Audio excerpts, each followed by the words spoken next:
Welcome, history seekers, to an epic tale of absolute power and deep betrayal. 20 years ago, a young boy was ruthlessly sold into dark slavery by his own flesh and blood. Today, that same broken boy sits upon the golden throne of Egypt, holding their lives in his hands. Will he unleash the crushing weight of his vengeance? Or will he find mercy for those so unkind?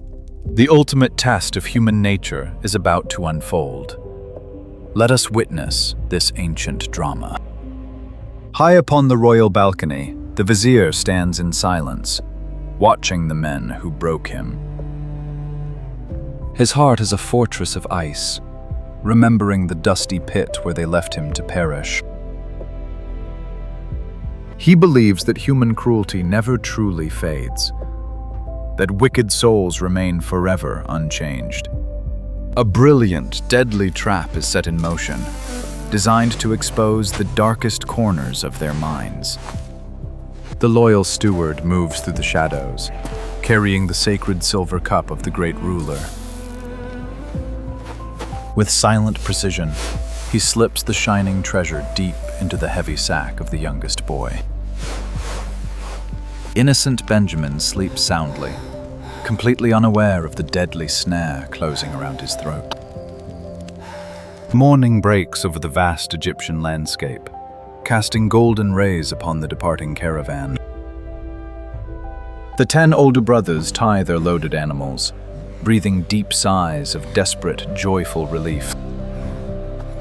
They believe they have survived the harsh interrogation, escaping the terrifying master's wrath.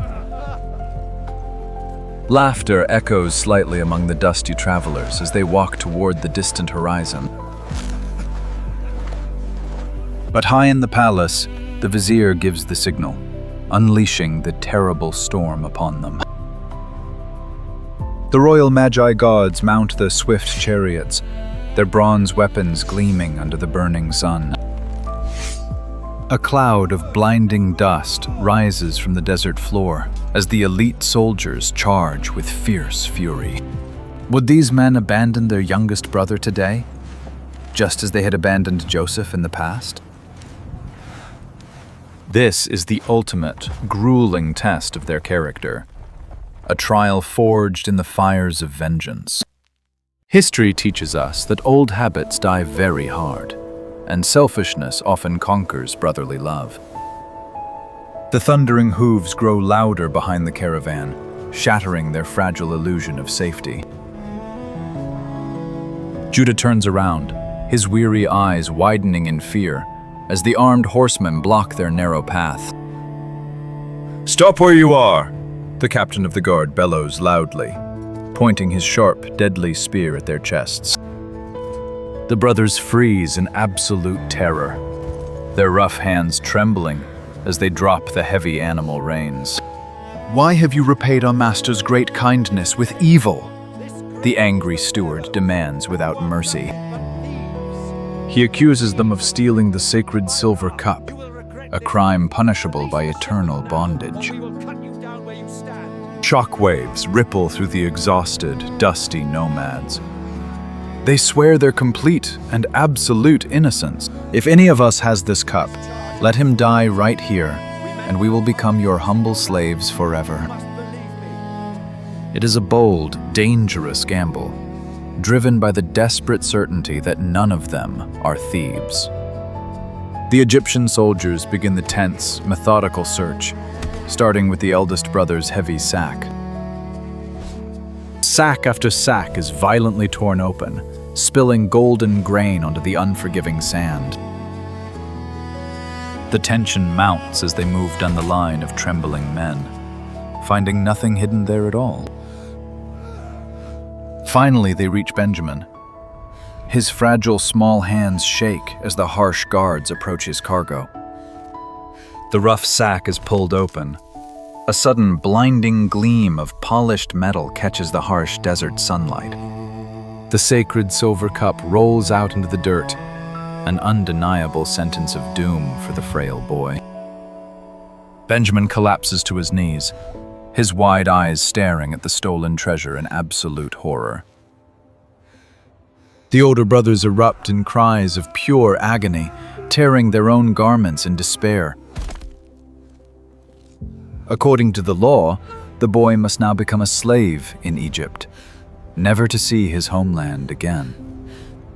Bound with heavy ropes, they are dragged back to the massive palace, their spirits completely shattered and broken. Once again, they kneel on the cold, polished stone floor, groveling beneath the terrifying Lord of Egypt. "What terrible deed is this you have done?" Joseph's voice thunders through the vast, echoing marble hall. Judah bows his head to the cold floor, unable to find any words to defend this damning evidence. "God has uncovered our deep guilt. We are now your slaves," Judah whispers, accepting their tragic, dark fate. But the vizier raises a single, powerful hand, issuing a chilling judgment that freezes their blood. "Only the one who stole the cup shall be my slave. The rest of you may go back to your father in peace." The ultimate moral dilemma is presented. The door of freedom stands right before their very eyes. They can easily walk away, saving their own skins, and leave the boy to suffer in cruel bondage. Will history repeat itself? The grand hall falls completely silent, waiting for their next move. To Joseph, this is the definitive proof he sought. He expects them to run for the open gates. The heavy chains of the past bind their souls. Have these 20 years taught these hardened men anything at all? If you were offered freedom at the cost of your brother's life, would you take it and simply walk away? The Egyptian guards cross their spears, ready to drag weeping Benjamin into the dark dungeons below. Every breath drawn in the room feels like jagged glass. The tension is incredibly suffocating. But then, something miraculous happens. Judah, the very man who once sold his brother, slowly stands up. His rough, weathered face is streaked with tears. He approaches the terrifying ruler with courageous resolve. He does not beg for his own miserable life, nor does he try to justify the stolen cup's presence. Instead, his trembling voice carries the immense, agonizing weight of a broken father's deep sorrow. "My lord," Judah pleads, "our father's life is entirely bound up with the fragile life of this young boy." Records reveal the raw emotional agony. Judah paints a vivid picture of absolute grief. He lost one beloved son 20 years ago. If he loses this one, he will surely die of grief.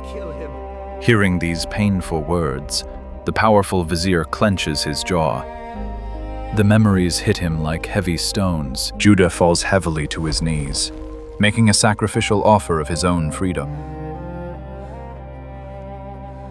"Please, let me remain here as your humble slave in place of the boy. Let him return to our weeping father. For how could I ever bear to look upon my father's face if the boy is not safely walking by my side?" The silence in the hall is deafening. The guards step back, stunned by this incredible display of love. The man who once destroyed his family is now willingly giving his life to put it back together. "I am ready to accept your judgment." The dark cycle of hatred has finally been broken. The profound transformation is fully complete. Joseph looks at the crying man. The impenetrable fortress around his wounded heart begins to crack. Hot tears blur the powerful ruler's vision. He can no longer maintain the facade of the Egyptian lord. For 20 agonizing years, he believed they were monsters. Today, he sees brothers worthy of grace. "Leave my presence at once!" He suddenly screams out loud, his voice cracking with intense emotion. The royal guards and bewildered Egyptian servants rush out, pulling the massive wooden doors shut. Only the 12 sons of Jacob remain in the vast, dim space. The silence is thicker than the desert air. Judah remains on his knees, expecting the blade of judgment to fall upon his exposed neck. But instead of a cold blade, a loud, uncontrollable weeping echoes across the ancient stone walls. The mighty Vizier, the second most powerful man on earth, cries so loudly that the guards hear him outside. The 11 brothers stare in absolute shock, their trembling bodies frozen in profound confusion. He slowly steps down from his golden throne, his regal Egyptian garments dragging on the dusty floor. The ancient text says his stunning revelation will alter the course of human history forever. He looks into the crying eyes of Judah, the man who just proved that human souls can indeed heal. "I am Joseph," he finally speaks, the ancient Hebrew words tearing through his thick Egyptian disguise. The sheer shock of that impossible name strikes the terrified brothers like a violent lightning bolt. "Is my father still living?" he asks, his voice trembling with the fragile hope of a lost, deeply homesick child. They cannot answer him. They are paralyzed by dread, believing their tragic end is drawing near. If this powerful man is the brother they sold, he now has the divine right to vanish them all. But Joseph does not summon the palace guards. He steps closer, closing the painful distance between them. "Come close to me," he urges softly. "I am your brother Joseph, the one you sold into this foreign land." The dialectic is complete. The ruthless betrayal has met the supreme sacrifice of the present. Out of this deep conflict, a powerful reconciliation is finally born into the world. "Do not be distressed or angry with yourselves," Joseph speaks, offering grace to his former enemies. "For it was not you who sent me here, but God, to preserve lives during this terrible global famine." He embraces weeping Benjamin and kisses his stunned brothers, washing away 20 years of guilt. This monumental moment stands as one of the greatest acts of forgiveness recorded in history. True power is not in destroying your enemies, but in choosing to heal their deeply broken souls. The tears shed in that Egyptian palace echo across millennia, revealing love's redeeming force. The trial is over. They have passed the grueling test. They are no longer the cruel men of their dark youth. Israel's broken family is united, stepping into a very promising and bright future. But the looming shadow of the famine still threatens the earth. What new trials await them in the days ahead? The pharaoh will soon learn that the great vizier's long-lost family has finally arrived in Egypt. He will offer them the fertile land of Goshen, a rich haven to survive the devastating drought. They will bring their elderly father Jacob down to this foreign kingdom, restoring his broken heart.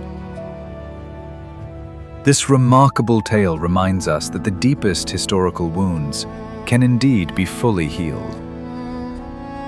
Judah's bold sacrifice became the cornerstone for kings of Israel, including mighty David. It proves that true leadership requires taking responsibility and defending the weak. Joseph's tears washed away the bitter poison of revenge, establishing a legacy of pure grace. The palace walls witnessed a miracle far greater than any monument or military victory. This ancient text forces us to closely examine the heavy chains of our very own dark past. Are we courageous enough to step forward and confess our guilt when the moment of truth arrives? Will we cling desperately to our righteous anger, or will we let it go to save those we love? Joseph's epic tale is a brilliant masterpiece of deep psychological truth and lasting redemption. It shows how the terrible actions of wicked men can be transformed into a divine instrument. Through the searing pain of separation, they finally learned the genuine value of their own blood. The great Egyptian empire would one day crumble into the shifting sands of relentless time. But the powerful lesson of his noble sacrifice remains etched forever in human history. This unforgettable triumph of the human spirit will surely inspire us for generations. If you were in his shoes, facing the very men who destroyed your past, what would you choose to do? Is true forgiveness a sign of ultimate strength, or is it a dangerous weakness? Tell us below. If this epic journey moved your soul, please like, share, and subscribe to our channel for more history.